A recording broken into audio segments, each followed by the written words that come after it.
اعوذ باللہ من الشیطان الرجیم، بسم اللہ الرحمن الرحیم۔ معزز سامعین،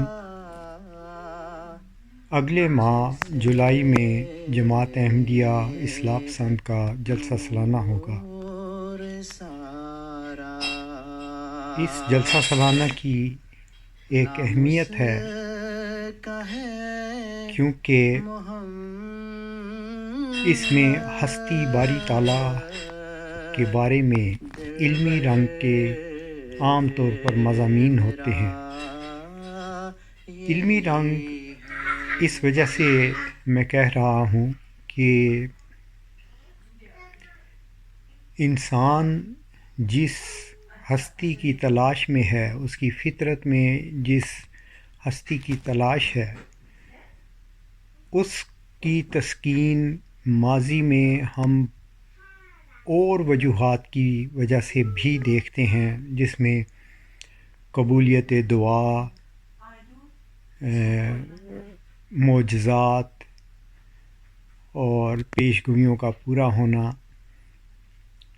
یہ چیزیں ایمان میں اضافے کا باعث بنتی رہی ہیں۔ حضرت مرزا غلام احمد قادیانی علیہ السلام، انہوں نے اسی خدا تعالیٰ سے دعا کر کے رسول کریم صلی اللہ علیہ وآلہ وسلم کی صداقت کا عالمگیر نشان مانگا تھا اور اسلام کی صداقت کا، تو اللہ تعالیٰ نے آپ کو اس کی قبولیت کا پیغام دیتے ہوئے یہ بیان کیا تھا کہ ایک ذکی غلام تجھے ملے گا، اور وہ ذکی غلام آج ہم میں زندہ موجود ہے اور انشاءاللہ تعالیٰ اس جلسہ سالانہ میں بھی موجود ہوں گے۔ تو اس کا ایک خاص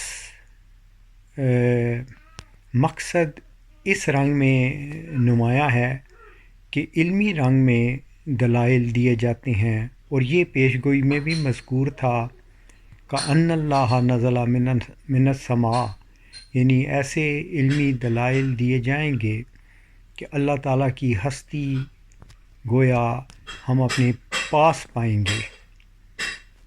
اور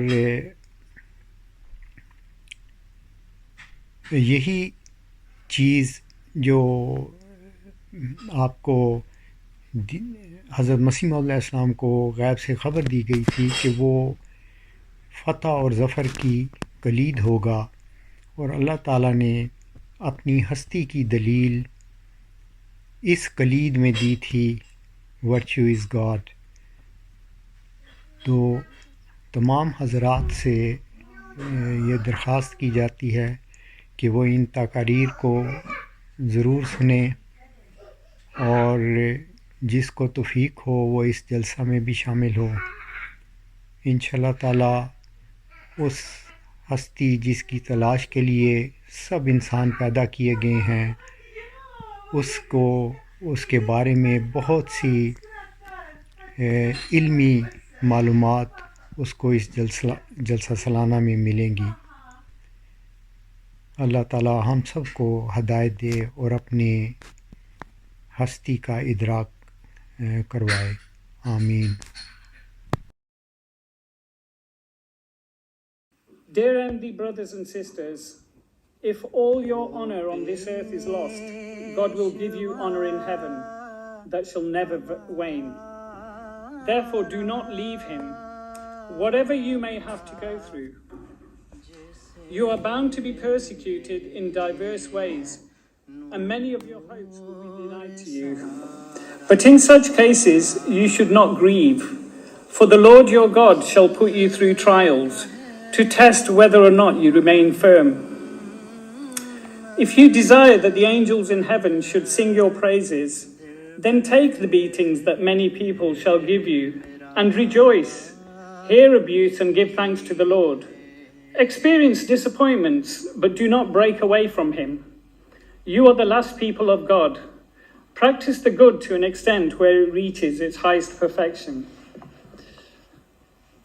However, the promised Messiah ﷺ continued in the book Our Teachings, which was an abridged version of the teachings of the book Kashti Nuh. Let it be absolutely clear that a mere verbal pledge has no value if it is not supported by a genuine and firm resolve to live up to it in every way. Therefore, whoever fully lives up to my teachings, he alone shall enter that house of mine, with reference to which God Almighty has promised, I shall myself protect all those who are in this house. It should not, however, be understood here that this divine protection is extended only to those living within the compass of my house made of mud and bricks. The pledge also encompasses those who follow my teachings to the fullest extent, and who therefore can truly be said to be the inmates of my spiritual home. But tragedy befell the beloved Jamaat of the promised Messiah ﷺ, that has adopted innovations and changes that have essentially changed it to a mere shadow of the Jamaat proposed by the promised Messiah ﷺ, to such an extent that many lifelong devoted Ahmadis have become disillusioned by it and have thus left this distortion. The Jamaat was meant to be the platform for the victory of Islam, but changes that it has slowly adopted have made Ahmadiyyat appear unsavory and far removed from the message of Islam. It is not enough to pray and fast, yet be riddled with corruption and duplicity that serves only the senior membership, their friends and collaborators. I have seen and been in the company of Ahmadis that claim to be philosophers and humanitarians, yet they are unwilling to listen to any other arguments in the belief that they are the chosen ones and only they are correct. Where else have you heard this claim of being the chosen ones of God? Also claiming that the Holy Prophet Muhammad sallallahu alaihi wasallam is the Khatam al-Nabiyyin, in that he is the seal of all prophets and the best of prophets, and others can come after him sallallahu alaihi wasallam. Fair enough, that is correct. But after the advent of the promised Messiah ﷺ, they are unwilling to accept any other prophets, which by the Jamaat's own admission, the doorway of prophethood will always remain open. Where is this philosophy now? They too have become what they shunned and despised. But dear brothers and sisters, it is not too late. The divine grace that Allah has for the Jamaat of the promised Messiah ﷺ has not concluded, and Allah is still in the process of bestowing His blessings on this Jamaat. If only you are willing to accept His grace and make the necessary changes. After the advent of the promised Messiah and Imam Mahdi, Allah needed to test the faith of the followers of the promised Messiah, in that if they are true in their claim of faith or just faithful by name, this is the purpose and primary responsibility of any reformer. Besides this, when a messenger of Allah appears, the followers have gone astray at that time, and it is the design of Allah to reform them.